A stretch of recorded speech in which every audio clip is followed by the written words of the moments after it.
Salam alaikum Khawti une deuxième fois. Voilà Khawti, je continuerai juste sur le staff technique. Khawti, j'ai cherché. Je me suis cassé la tête. Peut-être que j'ai mal cherché, je sais pas. Mais si quelqu'un a des informations sur l'adjoint avec Djillo, qu'est-ce qu'il est, qu'est-ce qu'il a fait, quelles sont ses références, quel est son historique footballistique. Là, je suis juste en train de le voir, de faire les stades des grands championnats d'Europe en avion, Bedraham Doula, je sais pas ce qu'il est en train de faire. Et quelles sont ses références surtout pour qu'il soit envoyé à droite et à gauche pour superviser des joueurs. Donc Raoult et moi j'ai cherché, je me suis cassé la tête. Maintenant dites-moi, s'il y a quelqu'un qui a une information sur le fameux Djillo, qui me le dise. Voilà Raoult. Maintenant sur Ziaya. Ça c'est un sujet qui a déchiré les supporters de l'équipe nationale. Moi, vous savez, je fais partie des gens qui aiment bien Ziaya. Maintenant, il y a une incompréhension qui est autour de Ziaya. Première incompréhension, c'est que ce qu'on demande, on ne dit pas Ziaya, ça sera lui le sauveur de l'équipe nationale. On ne le sait pas. Ce qu'on dit, c'est que qu'on lui donne sa chance pour qu'on le voie. Il y a des gens, ils le jugent avec l'équipe nationale en disant qu'il a été bon, mais quand je leur dis sur quelle base, sur quel match, ils me cachent. Il n'y a pas. Donc, ce qu'on veut, on veut voir Ziaya en équipe nationale. Peut-être qu'il va être celui qui va débloquer la stérilité offensive de l'équipe, et peut-être pas. Peut-être qu'on va se tromper. Donc, ce qu'on veut, on veut déjà au moins le voir. Qu'on voit un autre joueur à part Zell à la pointe de l'attaque, qui est l'un des joueurs les plus stériles de l'histoire du football national. J'ironise. Mais bon, il n'a pas marqué depuis 7, 8 ou 10 matchs. Pas un seul but. En qualité d'attaquant de pointe. On a un joueur qui a des qualités, même Saadane le reconnaît, il a de très très bonnes qualités. Donnez-lui sa chance. Qu'on le voit, au moins qu'on le voit. C'est ça qu'on demande. On ne dit pas, oui, Ziaya, c'est le Zizou qui va sauver l'équipe d'Algérie ou un truc. On n'a pas dit ça. On prend pas Ziaya pour Ibrahimovic, on dit pas que Ziaya c'est Drogba. On dit juste, on a envie de le voir. Ce joueur-là, il a des qualités qui sont sûres. Donc on a envie de le voir. Peut-être qu'il va faire quelque chose, peut-être pas. Mais au moins qu'on lui donne sa chance. C'est ça l'injustice qu'il y a beaucoup de supporters qui n'arrivent pas à voir. C'est cette injustice-là qui est criarde. Qui crée une ambiance, une mauvaise ambiance dans un groupe. Aussi sur Ziaya, il y a beaucoup de personnes qui me disent Ouchawidi, le championnat est retraité. Khawti, ceux qui ne connaissent pas les championnats arabes ne doivent pas parler des championnats arabes. Le championnat d'Arabie Saoudite, c'est le championnat au niveau des pays arabes qui est le plus dur et le plus compétitif. Où il y a des infrastructures où des joueurs peuvent évoluer.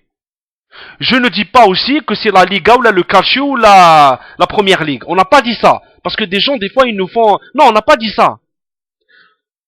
Il y a des gens qui mélangent entre le championnat du Qatar, Winkan Saifi, qui est le championnat des retraités, avec le championnat d'Arabie Saoudite, qui est un des championnats, qui est le championnat le plus dur et le plus compétitif des pays arabes. Ça, c'est des spécialistes qui le disent.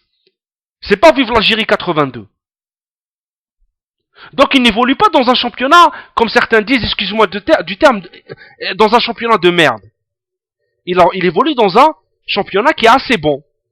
Mais on n'a pas dit que c'est le niveau international. On n'a pas dit ça. Donc il y a certaines personnes, quand ils me parlent du championnat des retraités, allez vers le Qatar, Khawti. Ne mélangez pas, le Qatar ou l'Arabie Saoudite, c'est pas les mêmes pays. Hadi haja tani par rapport à Ziaya. Et aussi, ce que je voulais dire, Tani, c'est que Ziaya est un joueur qui ne demande qu'à avoir sa chance. Où il y a beaucoup de personnes aussi qui lui prêtent des propos qu'il n'a pas forcément tenus. Parce qu'il y a des personnes qui critiquent le buteur quand ça les arrange et qui reprennent les déclarations du buteur quand ça les arrange. Qui critiquent le buteur quand il les arrange, quand il les arrange pas et qui reprennent des déclarations du buteur quand ça les arrange. Là, c'est pas honnête. C'est pas honnête. Moi, j'ai une discussion avec Rano. Khona Rano, on est tous les deux sortis avec une conclusion, on est en train de parler d'hypothèses, on ne sait pas ce qui s'est passé. Donc il y a certaines personnes qui disent oui, il a refusé, l'équipe de l'Arabie Saoudite, et sont où vos preuves? Personne n'a de preuves. Nous, Rano, quand il a parlé d'hypothèses. Moi, quand j'ai parlé d'une autre hypothèse. Mais on ne sait pas ce qui s'est passé. Personne ne sait. Là, on demande juste une chose, qu'on lui donne sa chance, ya Abdallah. Qu'on lui donne sa chance. On lui a même pas donné sa chance pendant le troisième match. T'as l'équipe nationale, t'as le troisième match, je veux dire, le match pour la troisième place contre le Nigeria. On lui a même pas donné cette chance. Ou bien qu'il c'est qu'on lui dit, oui, mais il était pas bon aux entraînements. Couteau les entraînements. Couteau les entraînements, شفتوه. Couteau l'Angola, tu veux y entraîner. Subhanallah العظيم. Ramenez-nous des vidéos. نشوفوا معاكم. Il y a des personnes, ils disent ça comme si qu'un ouf, les entraînements, même à huis clos qu'un ouf. Non. Personne n'a aucune preuve. Pour moi, Sa'dan, ce n'est pas l'honnêteté à l'état pur. Et on a eu déjà moi je remets en cause quand il me dit certaines choses. Je remets en cause. Je ne le crois pas comme si c'était l'autre. Non. Et c'est pour ça que je parle d'hypothèse. Donc restons dans l'hypothèse Khawti. Ne faites pas d'un Ziaya un traître. On ne fait pas d'un Ziaya le sauveur de l'équipe nationale. On demande juste une chose, qu'on le voit. Pourquoi Razel qui ne marque pas, il joue même un match de troisième place, et Ziaya qui n'arrête pas de marquer, on ne le voit pas. On ne lui donne pas sa chance. Donc voilà sur Ziaya. Pour remettre les choses au clair. Sur Habib Bel'id, j'ai mis une vidéo. Habib Bel'id représente très bien ce qu'on est en train de voir actuellement. Il avait dit une phrase. À 20 ans, j'étais international français. J'ai été contacté par la Tunisie, j'ai dit non. À 23 ans, quand il a subi, il avait strictement plus aucune chance avec l'équipe nationale, avec l'équipe française. Il s'est retourné vers ses deux pays d'origine. Qui c'est qui est qualifié à la Coupe du Monde? C'est l'Algérie. Aya, bismillah, rahla ma'al.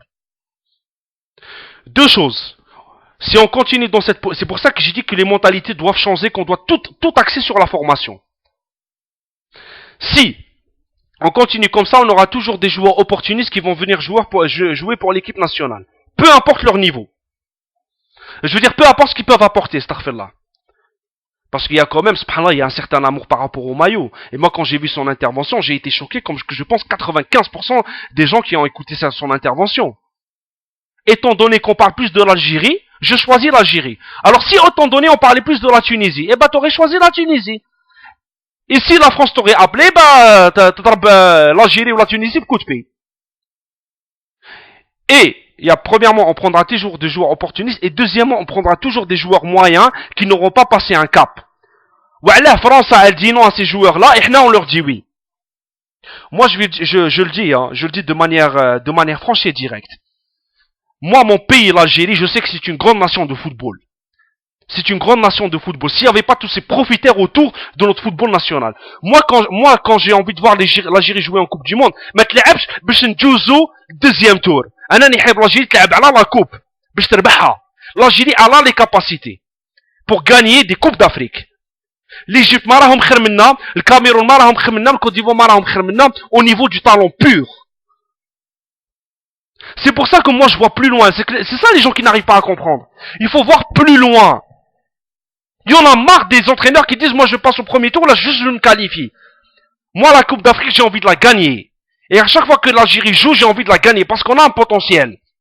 On est une grande nation de football. On a de très très bons joueurs de football. Surtout au niveau local. Je suis pas en train de stigmatiser les autres. J'ai pas dit ça. Mais il faut qu'on mise sur le produit local. Pour ne pas être à la merci de la France, parce que comme je l'ai dit, les meilleurs internationaux français d'origine algérienne, Zidane, Benzema, Nasri, ciao, impossible de deux. La France leur donnera beaucoup plus toujours. Et même Bel'id, qui était un simple international d'espoir, à cette époque-là avait choisi la France, malgré qu'il n'était pas encore sûr de passer un cap, et il n'a pas passé un cap. Donc moi, l'Algérie, mon pays, je le vois comme une grande nation de football, qui à chaque fois joue une compétition africaine, se qualifie, joue pour la gagner. Pour la Coupe du Monde, c'est autre chose. Pour la Coupe du Monde, c'est autre chose. Regardez maintenant le Cameroun, la Côte d'Ivoire, ils sont arrivés à un niveau, ils te disent, passer au deuxième tour, c'est quelque chose pour eux qui est du domaine du possible, ils en parlent pas trop. Maintenant, ils visent toujours quart de finale, demi-finale, ils ont passé un cap. Cameroun, Côte d'Ivoire, ils sont dans cette logique-là. À nous d'avoir cette logique-là. Il faut qu'on arrête cette mentalité de suivre, de coloniser Hadi des Tab'in français. Je m'excuse d'avoir ce terme-là. Mais je chauffe au français ce qu'elle peut nous donner comme joueurs, les joueurs les plus faibles, qui n'ont pas passé la Valenciennes, je sais pas quoi, qui n'ont pas passé un cap. Et il faut axer le travail sur le produit local.